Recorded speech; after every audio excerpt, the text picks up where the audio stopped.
So let us now understand the in-wheel technology through one more animated video.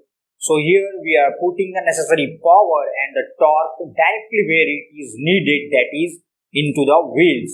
It can deliver torque in the wheel right where it grips the road, so no gears and no transmissions or any kind of mechanical components will be required for our forward motion in case of electric vehicles.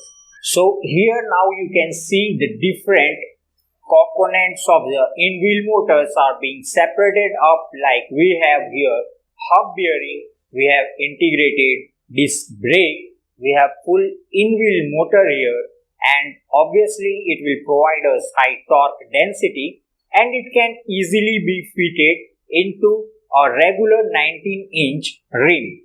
Also, it can feature an integrated standard disc brake. As you can see, caliper is there along with the vehicle knuckle. It can be a most powerful compact in-wheel motor ever produced, with an integrated standard disc brake, a standard outer caliper and a standard hub bearing. It is designed to fit the original vehicle knuckle due to an innovative packaging concept. It also comes with an integration of EPB that we have already discussed, that is electronic or electric parking brake.